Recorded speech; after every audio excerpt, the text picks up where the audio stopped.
আলহামদুলিল্লাহ।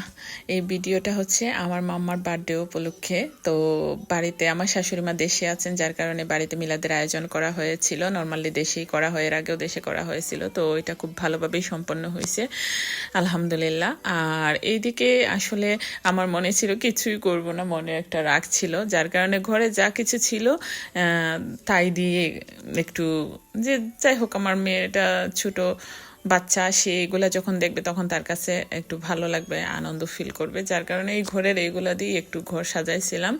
তো ভিডিও করা আসলে করব কি করব না এটা উদ্দেশ্য সঠিক ছিল না, তারপরে ছোট ছোট ক্লিপ করে করে রাখছিলাম, যার কারণে এইগুলা দিয়ে একটা ভিডিও তৈরি করলাম যাতে স্মৃতি হিসাবে রেখে দেই, থাকলে ভালো লাগবে। তো আমার মাম্মার জন্য একটু কাপড় কিনেছিলাম, এই ড্রেসটাই কিনেছিলাম, আর ওর জন্য যা কেনা লাগে আর কি সব কিছুই কিনেছিলাম। আমরা আর কেনাকাটা করি নাই, করেছি মানে বার্থডে উপলক্ষে গতবার যেরকম করেছিলাম এবার করিনি। আর সে উপলক্ষে যাতে একটু খাওয়া দাওয়া না হলে কেমন হয়, যার কারণে এই যে ইলিশ পোলাও বানিয়েছিলাম, এই ইলিশগুলা নিয়ে আসছিলাম পোলাও করার জন্যই। তো এখানে নর্মালি মিট এবং চিকেন এইগুলাই সবসময় সবাই খায়, মানে মিট চিকেন হচ্ছে রেগুলার খাবার, যার কারণে আমি ভাবলাম যে না ডিফারেন্টই করি। যেহেতু আমি ওইবার ইলিশ পোলাও করেছিলাম, মানে সবাই খেয়ে বলছে অনেক ভালো হয়েছে ভালো হয়েছে, যার কারণে সেকেন্ড টাইম আবার বানিয়ে নিলাম, যে যেহেতু আমার মাম্মার স্পেশাল ডে, তো সে স্পেশালি হোক কিছু। তো যাই হোক ইলিশগুলা দেখতেই পেলেন আমি কি কি দিয়েছি, মশলাগুলো সব একসাথে ইয়ে করে আগের মতোই সবকিছু আগের মতোই করেছি। আসলে আমি কিন্তু সবার থেকে আমি খারাপ পারি, ভালো পারি না, যেহেতু আমি নতুন বাবুর্চি।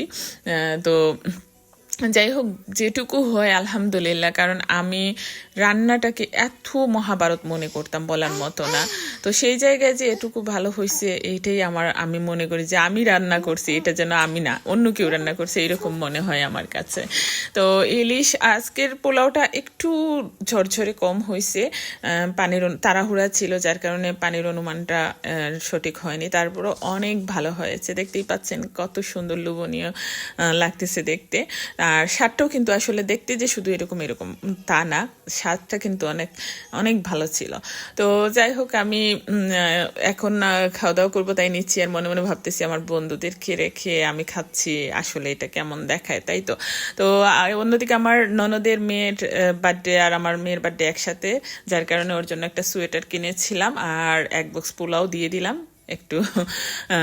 ও খাবে না, আমার ননদটা একটু খাইতে পারে কাটা হলো। তো এটা খুবই স্বাদ হয়েছে, আমার বন্ধুদের জন্য দাওয়াত রইল, একদিন যেন ইলিশ